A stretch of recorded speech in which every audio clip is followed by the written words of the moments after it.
Bonjour. Can I pass little to remove the... Ah. afraid from the dog. Okay. صباحو صباح الخير. كيف كيف عارف شو وين؟ استوى شريط الدش ايه اسحب حبيبي اسحب. بس الكلب بدك ساعة؟ لا لا عادي.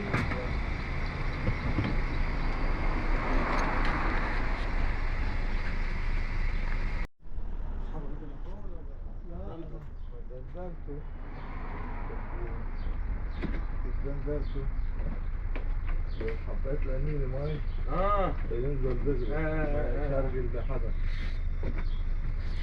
بعد مش تزعل فيش كل مرة بغير غيرك الشريط قلت له كابل أسود هذا بدايم أسود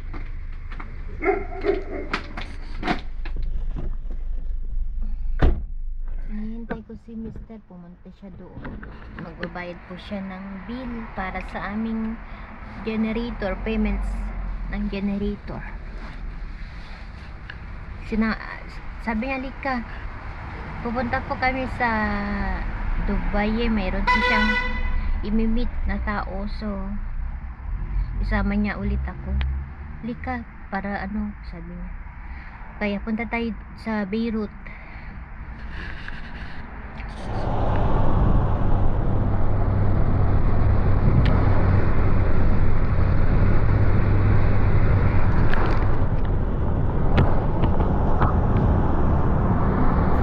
Okay, ayan, papunta na po kami sa Beirut. Sabi ni Sir, halika samahan mo ako. Mimit namin yung kaibigan niya. So, madali ang vlog lang po yan. Babalik din kami dahil nga po ay ngayon dito sa Lebanon yung sitwasyon ay hindi po safe. So, nabalitaan naman nyo siguro na kahapon may nangyari dito. So, walang pasok ang mga bata. So far, yung namatay ata is 30 plus, tapos may mga taong nasaktan. Bale, yung mga taga Southeast, nag-evacuate na po sila, pumunta sila dito sa North. So, bali, andito po kami sa Keserwan, medyo safe po dito sa lugar namin. Yung pinangyarihan dito sa Beirut is partes po siya ng maraming, alam nyo, yung H. So, doon yung tinira kahapon. So, itong vlog namin is medyo late siya. Bale, mag-update lang po ako. And ito, okay lang po naman kami. Thank God. At mag-ingat po tayo guys sa lahat po ng kababayan natin na nandito sa Middle East. Hindi lang po yung nandito sa Lebanon. At pag-pray natin na tumigil na ito. Okay, so ayan, panandalian lang talaga. Hindi na ako mag-vlog. Basta imit lang ni Mr. yung kaibigan niya. And then, babalik din po kami sa bahay. So, mula sa bahay, sa lugar namin, to Beirut, umabot ng 30 minutes pag traffic. So, pag hindi traffic, mga 20 minutes, ganun. Yung pinangyarihan ng pagsabog is nasa West Beirut po siya. So, hindi po mismo sa downtown. They put the arak inside and they... Ayan na nga guys, nakabalik na kami sa bahay. Hindi na ako nag-vlog kanina dahil nga po ay mabilis lang yung pag-meet nila sa kaibigan ni Mr. So, ayan, dumaan kami sa shop ng pabilihan ng meat.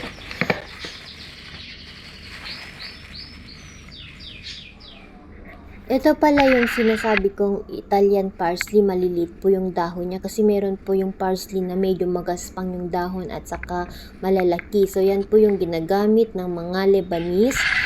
Tinatawag nilang tabbouleh salad. Ang tabbouleh salad ay isang sikat na Mediterranean salad na kilala sa pagiging refreshing, healthy at punong-puno ng herbs. Ito ay nagmula sa Lebanon at Syria.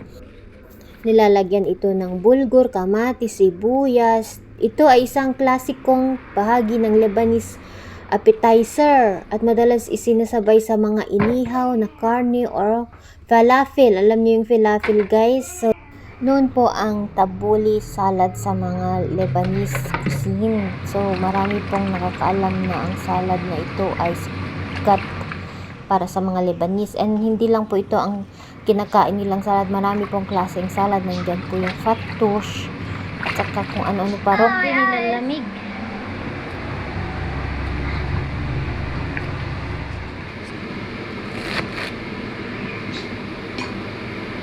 Maraming way ng paggawa ng tabuli. Minsan yung iba nilalagyan nila ito ng sweet pepper, pero sa amin hindi ko nilalagyan. Yung iba mas marami yung bulgur kaysa sa parsley.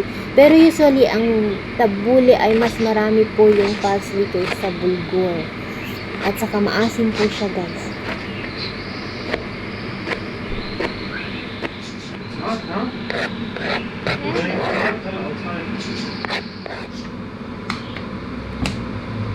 That's nice to move the body.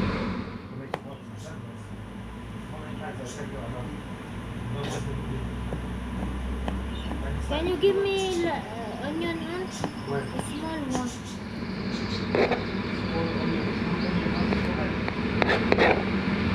Ay, the red onion. Diba nga? You want the not delicious? You red, it's not for tabuli.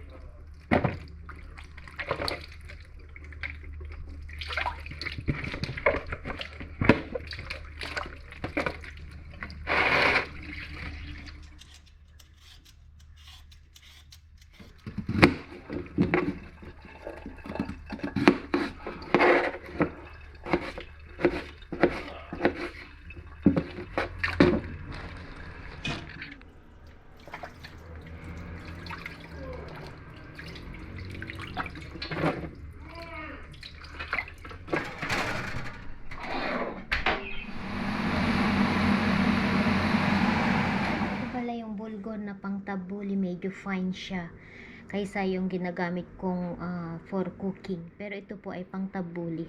Ganito po siya, brown. So ito, yung iba nilalagay nila na muna sa tubig yung bulgur bago ilagay sa tabuli, pero ang asawa ko kasi ayaw niya ng ganun, direct ko na siyang ilalagay. So, walang measurement po ito dahil depende na lang kung gaano karami ang gusto na ilagay. Pero ang tansya ko po dito ay nasa 3 tablespoon. Yan. Salt.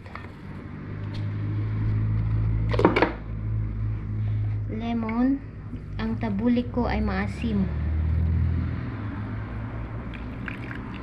And olive oil.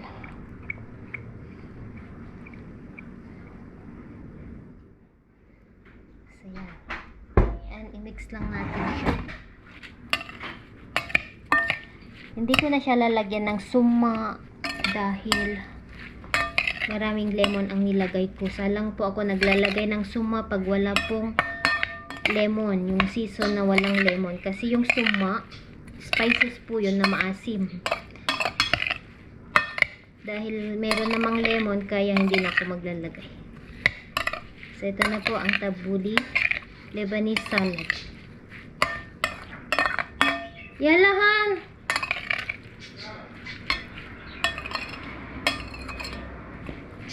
Okay. Hi guys! Magandang hapon. May hinintay po ako, si Sis Rosel. May dadaan siyang, ano ba yun? Yung cashew. Ano na yun sa nakalim? Ay, andito na sila. Andito na. Yung avocado. At saka, wait lang.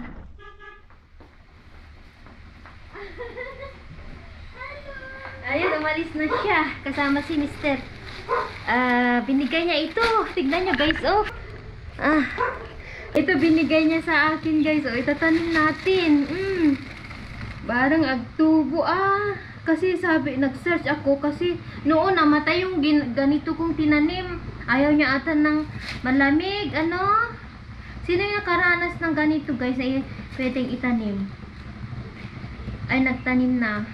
Anong season ba ito? Kasi na-search ko, gusto daw na mainit nito, June, April to June daw.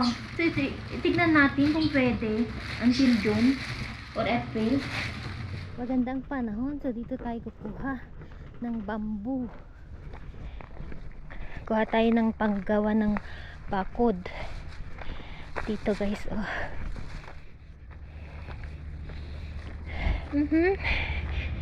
Mga tumutubo lang dito, wala namang walang may-ari. Magandang panahon, so dito tayo kukuha ng bamboo. Kuha tayo ng panggawa ng bakod. Dito guys, oh.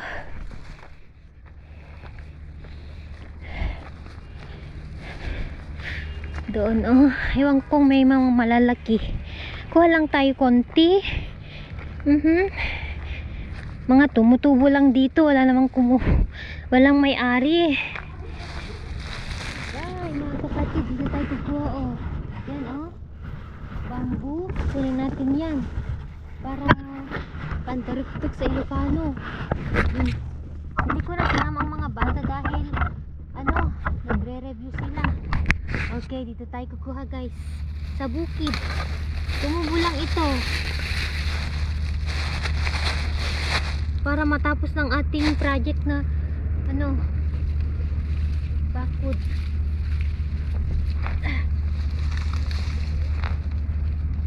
Ay, katakot naman dito. Bangin sa baba niya.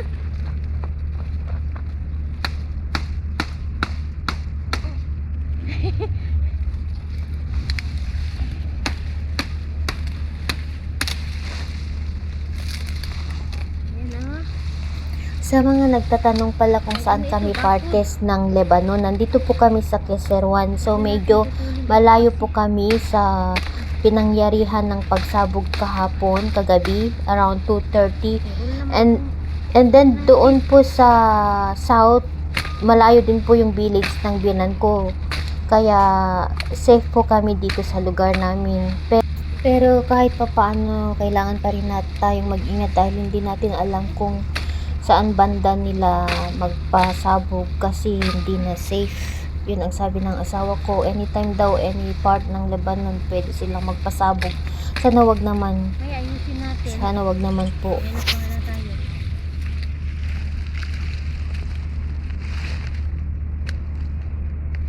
Bamboo.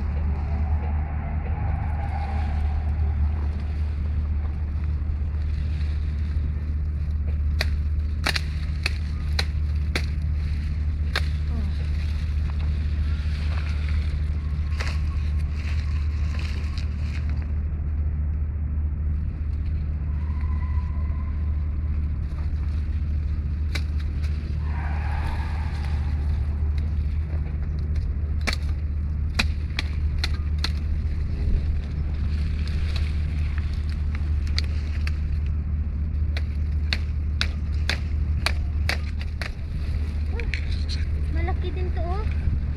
Guys, kita nyo? So, konti-konti lang muna. Malaki kasi, oh. Baka mahulog ako sa bangin. Mahirap na, guys. Yan, linisin na natin.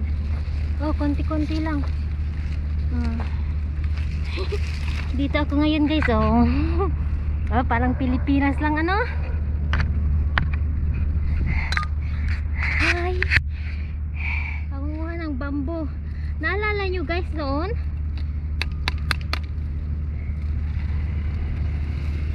Naalala nyo noon? Kasama ko ang mga bata, sinigawan kami doon, oh. Dito na ako kukuha. Since then, hindi na ako kumukuha doon. Ayan, tanggalin lang natin ito.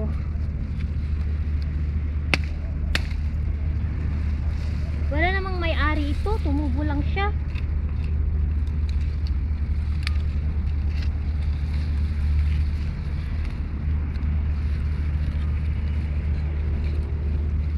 Ano ito? Wild na bamboo.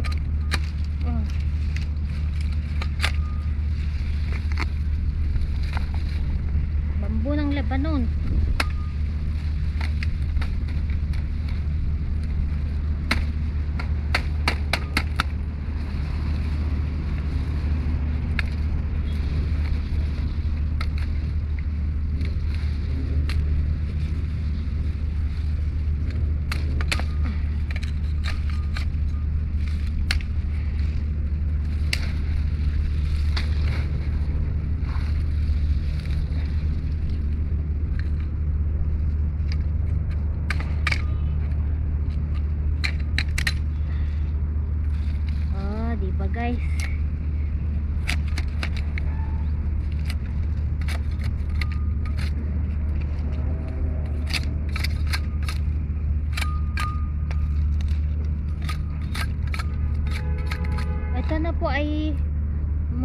sila, matigas na. Pwede na natin paggawang ba, ano, trellis ba, pagkalakatan, tanim natin bambu. Yan, nakaisa na tayo. One down. Etong bulaklak nito ginagawa nilang walis, may bulaklak siya.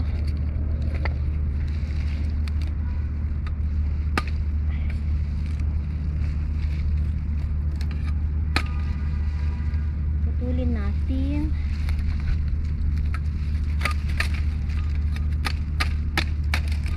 Pagandahin natin ang ating garden.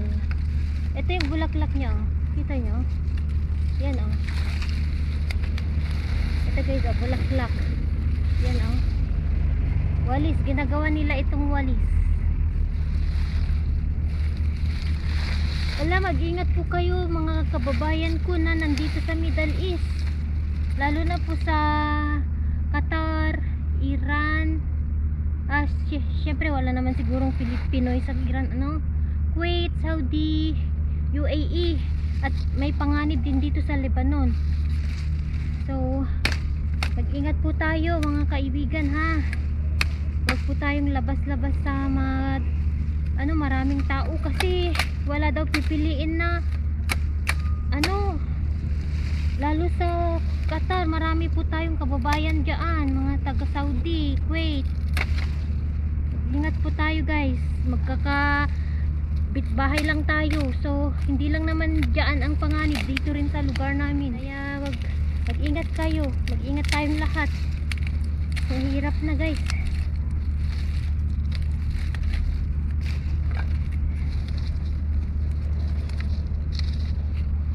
Mag-ingat tayong lahat mga kaibigan, ha.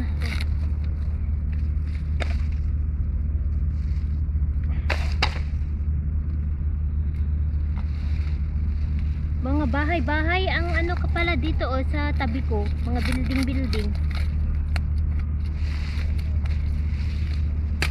Alam nyo kasi pag di ko matapos ang gusto ko na gawin, yung project ba na alam yung mga ganito pagga-garden, hindi ako mapakali. Gusto kong tapusin ba, at least may makita tayong matapos.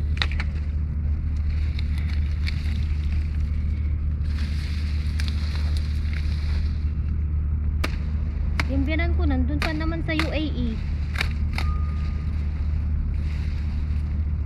Uuwi pa lang siya. Ewan ko kung before spring or Easter.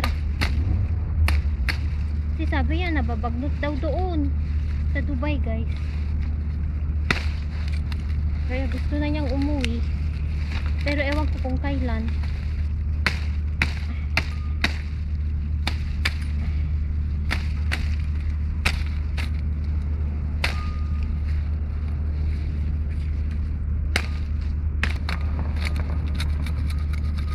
Ayan, nakaapat na tayo.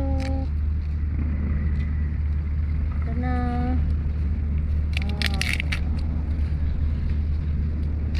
Ayusin natin para hindi tayo pagalitan dito, kasi malinis siyang tignan, nilinis nila ng basura. So magbubulok naman yan. Okay. Nakaapat na tayo, kulang pa yan. Kailangan pa natin kumuha guys. Dito. Kuha pa tayo dito.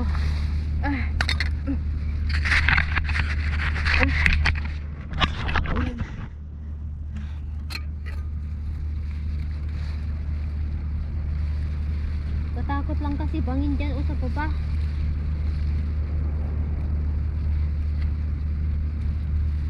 Ito na lang siguro malaki.